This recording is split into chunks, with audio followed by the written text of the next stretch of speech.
नमस्कार छात्रों। कल की तासिका में हमने सुनो किशोरी इस पाठ में लेखिका अपनी बेटी को उसकी जो सहेली या सखी रचना है उसको किस प्रकार समझाना चाहिए, इसका मार्गदर्शन लेखिका ने अपनी बेटी सुगंधा को किया था। ये हमने देखा। अब आगे देखो। एक शुभचिंतक सहेली के नाते ऐसे समय तुम्हें उसे इसीलिए अकेला नहीं छोड़ देना है कि वह तुम्हारी बात नहीं सुनती या तुम्हारी बात का बुरा मानती है। तुम साथ छोड़ दोगी तो वह और टूट जाएगी। अकेली पड़कर वह उधर ही जाने के लिए कदम बढ़ा लेगी जिधर जाने से तुम उसे रोकना चाहती हो। यहीं पर तुम्हारे धैर्य और संयम की परीक्षा है। यानी लेखिका सुगंधा को क्या बता रही है कि तुम एक शुभचिंतक सहेली के नाते तुम्हें क्या करना है, उसके साथ रहना है, उसे बिल्कुल भी अकेला नहीं छोड़ना है। वो कुछ भी भला बुरा कहे, बुरी बात कहे, उसकी तरफ तुम्हें ध्यान नहीं देना है। अगर तुम उसका साथ छोड़ोगी तो फिर वो क्या हो जाएगी, अकेली पड़ जाएगी और जिस तरफ उसे कदम नहीं बढ़ाना है उसी तरफ वो क्या करेगी, कदम बढ़ाएगी। तो तुम्हें क्या करना है, उसे रोकना है और उसे धैर्य और संयम से उसके साथ तुम्हें उसको मार्गदर्शन करना है। अब आगे देखो। अगर जरूरी समझो तो सहेली के कथित दोस्त या प्रेमी लड़के से भी किसी समय बात कर सकती हो। उसकी मंशा जानकर उससे अपनी सहेली को अवगत करा सकती हो या आगाह कर सकती हो। अवगत कराना यानी जानना और आगाह करना यानी सचेत करना। लेखिका क्या कहती है अपनी बेटी सुगंधा को कि अपनी सहेली के लिए, रचना के लिए तुम्हें क्या करना है, उसके समय आने पर तुम्हें उसके दोस्त के साथ भी मिलना है। दोस्त या उसका जो प्रेमी है उसके साथ भी उसको भी मिलना है और उसके साथ तुम बातें कर सकती हो कि तुम कम से कम ये तो जान सकती हो कि उसके मन में क्या है और अपनी सहेली को भी ये अवगत करा सकती हूँ या उस लड़के से उसे आगाह कर सकती हूँ। यदि तुम्हें लगे कि लड़का निर्दोष है, निश्चल है, अपने प्यार में सच्चा या अड़िग लगता है तो दोनों को पढ़ाई के अंत तक प्रतीक्षा करने और तब तक केवल दोस्त बने रहने का परामर्श दे सकती हूँ। अड़िग रहना यानी अटल रहना और परामर्श देना यानी सलाह देना। लेखिका अपनी बेटी को क्या बता रही है कि रचना के लिए तुम्हें क्या करना है, समय आने पर उस लड़के को मिलना है। क्या सोच है उस लड़के की, कैसा है वो लड़का, उसे परखना है तुम्हें। अगर तुम्हें वो लड़का निर्दोष लगे, निश्चल लगे या प्यार में सच्चा लगे तो तुम उसको समझा सकती हो कि ये जो तुम्हारी पढ़ाई अभी चल रही है कि प्रथम वर्ष में दोनों हो, ना ही कोई करियर है, नहीं जीवन के बारे में तुम्हारी कोई सोच है, तो दोनों को तुम समझा सकती है कि पढ़ाई के अंत तक तुम दोनों को क्या करना है, प्रतीक्षा करना है। केवल दोनों को दोस्त बन के रहना है। आगे जाकर तुम शादी कर सकते हो, लेकिन उससे पहले पढ़ाई महत्वपूर्ण है, ऐसा तुम अपनी इस सखी और उसके दोस्त को बता सकती हो या सलाह दे सकती हो। पर यहाँ भी तुम्हें सतर्कता बरतनी होगी, यानी सावधानी बरतनी होगी। सतर्कता मतलब क्या है, सावधानी बरतनी होगी। रचना को विश्वास में लेकर दोस्ती के दौरान उससे कोई गलत कदम न उठाने का वायदा लेना होगा।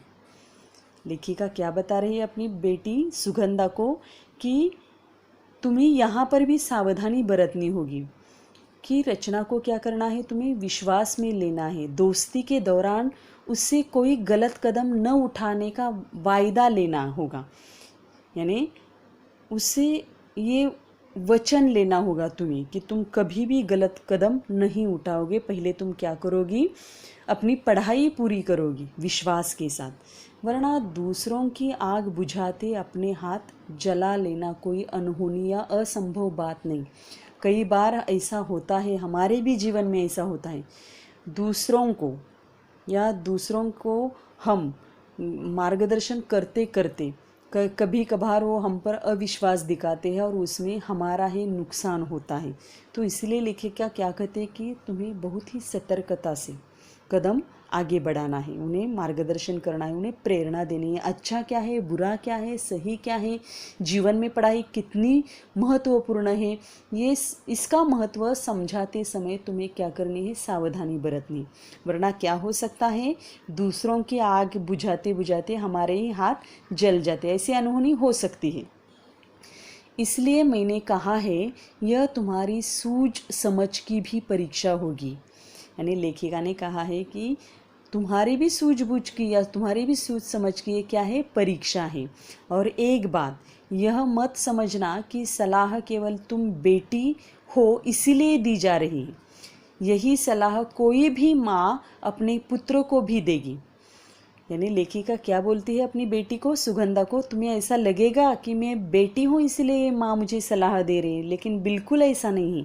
अगर पुत्र होता तो भी कोई भी माँ उसको भी क्या कर देती, ऐसी ही सलाह देती। ये बातें बेटा बेटी के लिए समान रूप से लागू होती है। यानी लेखिका क्या कहती है कि केवल लड़की है इसलिए मैं ऐसा कहती हूँ। कई बार ऐसा होता है कि लड़के और लड़कों में फ़र्क होता है। लड़का गलत राह पर चले तो उसे कोई नहीं टोकता, लेकिन लड़की गलत राह पर चले तो उसे टोकता है। लेकिन लेखिका ने यहाँ पर लड़का और लड़के के बीच में समान रूप से ये बात लागू होती है ऐसा कहा है। मैं इसके परिणाम की प्रतीक्षा करूंगी। अगले पत्र में जानकारी देना दोगी न तुम्हारी माँ।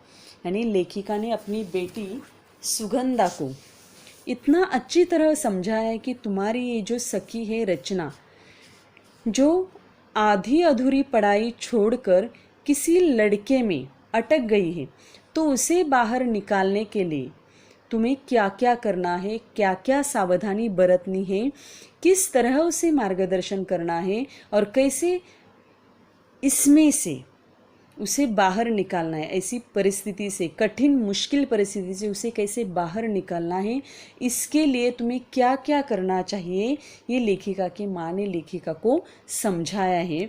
और ये समझाने के बाद मुझे तुम क्या करो, मैंने जो कुछ भी तुम्हें बताया है इसमें अगर तुम सफल हो जाती हो तो तुम अगले पत्र में मुझे क्या करो, जानकारी दो तुम्हारी माँ।